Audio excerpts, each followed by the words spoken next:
We have a housing crisis in this country and in Huntsville, and I know what you're thinking, how did we get here? But before we jump into that, make sure you hit the subscribe button to stay on top of all of the latest Huntsville, Alabama real estate news. It all started back in 2008 because we had a housing crash in this country. And as a result of this housing crash, we had fewer homes being built. We had fewer homes being built because banks were tightening up their development loans. And so builders simply could not get, and developers could not get loans to build these new communities. And then a lot of builders just simply went bankrupt during this crash as well. And so that decreased the overall supply. Yet we continue to have demographically new family formations in this country. So as new home construction was declining, new family formations was increasing. And so the net result after 15 years is a 6.5 million home deficit, according to CNN, and multiple economists are reporting a 6.5 million home deficit in this country. All right, so the housing crash back in 2008 created this 6.5 million home deficit, so this lack of supply in this country. And so fast forward to the COVID event, and that really exposed the weakness of the lack of supply because the supply continues to go down. There were not enough homes in the market.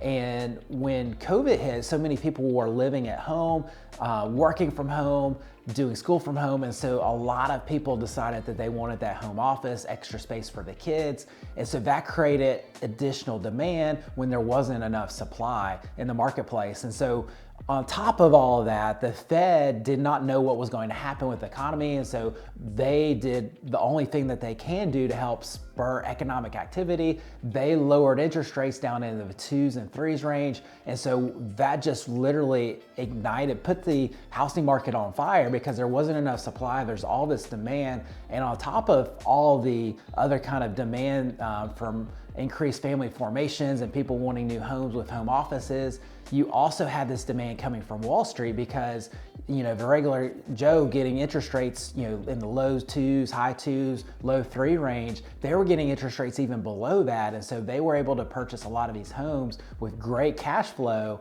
So they were buying homes in the hundreds and even thousands range, putting additional pressure on this low supply that we already have in this country. All right, so we have this low supply, this 6.5 million home deficit in this country, and then the government, or really the Fed, lights demand on fire with lowering interest rates, and so we have a supply and demand imbalance. So that's already going to start putting pressure on prices of homes. And what does the government do? They do two things that really ignite home prices and just really prices on everything in this country. Number one is they sent a lot of workers home, and so they weren't producing goods, not only in this country, but in other countries as well. And so there just simply weren't enough goods. And then they printed all this money. So 40% of the US dollars in that last 24 months had been printed during this period. So massive amounts of money being printed. So our dollar was being devalued. And there just was all this money chasing too few of goods. And so that sent inflation through the roof on everything, including houses. So lack of supply, too much demand, way too much demand, and all this money chasing it just made the housing market go on fire because there was so much money in the marketplace. And so that's why we see such high values in the marketplace today. All right, so to recap, 2008 housing crash, we created a lack of supply in this country, a 6.5 million home deficit. Fast forward to the COVID event, that exposed the weaknesses of the lack of supply as we have increased demand coming into the marketplace. And then the Fed lowered interest rates, that also exposed the lack of demand. And then from there, the government printed money. We have all this massive inflation on everything, including housing. And so now we have high prices and low interest rates.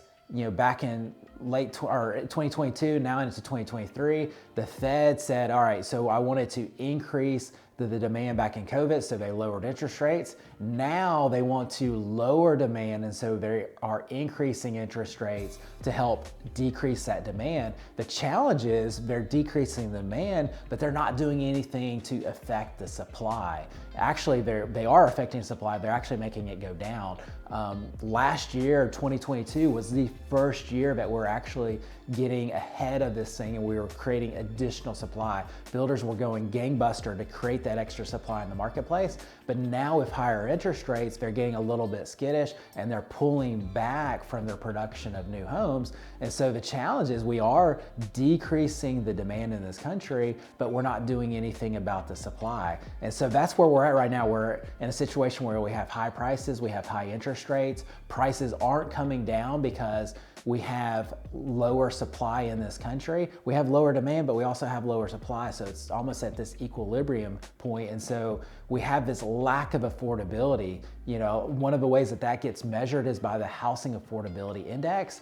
And that went below 100 for the first time I've seen in Huntsville last year. And so basically what that means is a score of 100 means the average median income in this area in Huntsville can afford the average median priced home. And unfortunately is now below 100.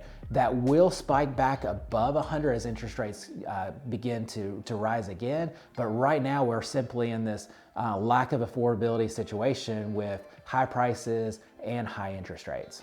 So as a result of these high prices and high interest rates, we're seeing a couple things in the marketplace today. Number one is we're seeing this mortgage rate lockdown effect where a lot of would-be sellers that would turn into would-be buyers are sitting on the sidelines because they have interest rates starting in the high 2s, low 3s, and they're just not motivated enough to move in a higher interest rate environment. And then you also have this situation, this really big challenge where home affordability is affecting the number of homeowners. Actually, the percentage of homeowners in this country is at a 50-year low. And so I was talking to a millennial the other day, and I was telling them, even with these higher prices and higher interest rates, don't believe everything that you're seeing online. It's very unlikely that prices go down. So it's really important as somebody that's renting to go ahead and lock in that purchase of that first home. And the reason I told them this is because when you rent, 100% of your payment is basically interest. You don't get any of that back. Yet when you purchase a home, you're starting to build equity, and you build equity in like 3 ways. And those 3 ways turn into this basically 40 times of net worth that a homeowner has versus a renter. A homeowner has a net worth of over $250,000 versus an average renter of $6,500, and they build that in 3 ways. Number one is a pay down principal. A portion of every payment, every mortgage payment you make, a portion of that goes back to you. It's basically like a forced savings account. You get to capitalize that on when you sell the home or when you refinance the home. So that's number one. Number two is there's typically tax savings. Talk to your tax accountant, but Uncle Sam wants you buying a home, and so he incentivizes you to purchase a home. And then the big one is a leveraged investment. And so I was telling this first-time home buyer, if you put down 5%, just 5% on your home, and that home goes up 5% in value, which is a pretty average appreciation rate, you doubled your money. Not only did you double your money, but you doubled it in 1 year, which is pretty much almost impossible to do in the stock market or almost any other type of investment. So that's what makes real estate the best investment in the world. And you've got to have a place to lay your head at night anyway. And so that's why I told that millennial, like, buy the home, build your net worth, and if interest rates do go down, look to refinance and you just increase your cash flow even more. And they push it back a little bit. It's like, hey, I like my lifestyle. I like where I'm at right now, as far as being able to go to Starbucks, going out and those type of things. As Dave Ramsey says, sometimes you gotta live like no one else so you can live like no one else. And so there's 2 recommendations I have for that person. Number one is cut your lifestyle a little bit to make those sacrifices so you can really live like you want to later on in life. Or get creative, find roommates and do what's called house hacking to rent out that home. And so you could actually even turn that into investment and start making money as well.